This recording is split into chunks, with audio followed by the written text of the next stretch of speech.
morning everyone. How are you? Hope you all are fine. Today we will read our grammar book. So open your English grammar book and page number 33. আমরা কি পড়ছিলাম? আমরা chapter number 9 এর 1 and more than 1 এটা পড়ছিলাম, অর্থাৎ এক এবং একের চেয়ে বেশি। আমরা দুটো নিয়ম শিখেছি। আজকে আমরা তৃতীয় নিয়মটা জানবো। আগে তার উদাহরণগুলো পড়ে নিই। দেখো, now look at the pictures and read the words. বলছে ছবিগুলো দেখো এখন এবং শব্দগুলো পড়ো। দেখো, 1 story, 2 stories, 1 lady, 3 ladies, 1 baby, 2 babies, 1 lorry, 3 lorries, 1 lily, many lilies, 1 fly, many flies। এখানে কি চেঞ্জ হচ্ছে বলো তো? দেখো, সবার শেষে, ওয়ার্ডের শেষে ওয়াই রয়েছে, সেই ওয়াইটা উঠে গিয়ে IES যোগ হচ্ছে, অর্থাৎ ওয়াই এর পরিবর্তে আই বসছে এবং শেষে ইএস যোগ হচ্ছে। তাহলে নিয়মটা আমরা পড়ি। We also add ES to some words ending in Y. বলছে আমরা এরকম কিছু শব্দে ইএস যোগ করি যাদের শেষটা হচ্ছে ওয়াই দিয়ে। ওয়াই দিয়ে শেষ এরকম কিছু শব্দে আমরা ইএস যোগ করি। We change the Y to I. শুধুমাত্র কি করি? আমরা ওয়াই এর পরিবর্তে আই করে দিই।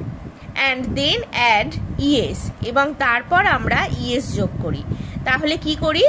যে সমস্ত শব্দের শেষে ওয়াই রয়েছে সেই ওয়াই এর পরিবর্তে আমরা আই বসাই এবং তারপর ইএস যোগ করি। এইভাবে আমরা কি করি? 1 more than, অর্থাৎ একের চেয়ে বেশি কিছু বোঝালে সেটা লিখি।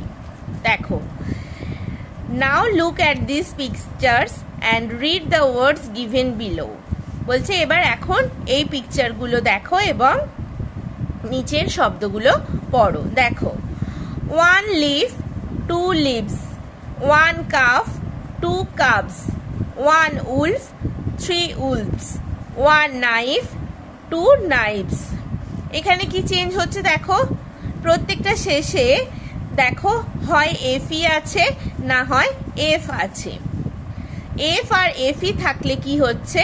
সেটা উঠে গিয়ে VES যোগ হচ্ছে। দেখেছো? এবার আরো কিছু আমরা উদাহরণ দেখি। দেখো, 1 thief, 3 thieves, 1 loaf, 2 loaves। এখানেও দেখো শেষে এফ রয়েছে, এফ উঠে গিয়ে VES যোগ হয়েছে। দেখো নিয়মটা, some words ending in F or FE. কিছু শব্দ শেষ হচ্ছে কি? এফ এবং এফই দিয়ে। হ্যাভ VES, এবং সেটা VES এ কনভার্ট হচ্ছে। We leave out the F, FE and add VES। আমরা কি করি? এফ আর এফইটা সরিয়ে দিই এবং VES যোগ করি। যে সমস্ত ওয়ার্ডের শেষে দেখো এফ রয়েছে, আর আগের পৃষ্ঠায় দেখো নাইফে এফই রয়েছে, দুটোই উঠে যাচ্ছে, এফও উঠে যাচ্ছে, এফইও উঠে যাচ্ছে। উঠে গিয়ে কি যোগ হচ্ছে? তার পরিবর্তে VES যোগ হচ্ছে। এরপর দেখো জি এরটা, now read the following words. এখন আমরা নিচের শব্দগুলো পড়ব। দেখো, টুথ, টিথ, ফুট, ফিট। আচ্ছা, tooth, teeth, child, children, foot, feet, man, men, woman, women, goose, গিজ।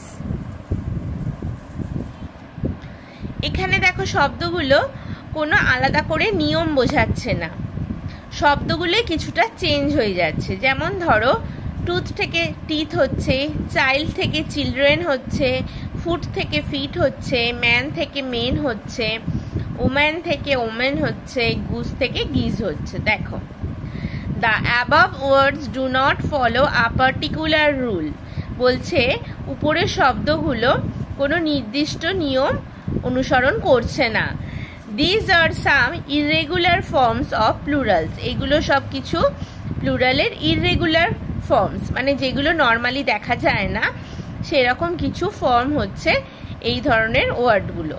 তোমাদের এই পর্যন্ত পড়া থাকবে, পেজ নাম্বার 33 থেকে 34 পর্যন্ত। তোমরা ভালো করে অভ্যাস করবে এই শব্দগুলো, বুঝতে সমস্যা হলে আমার থেকে জেনে নেবে। সকলে ভালো থাকবে, বাই।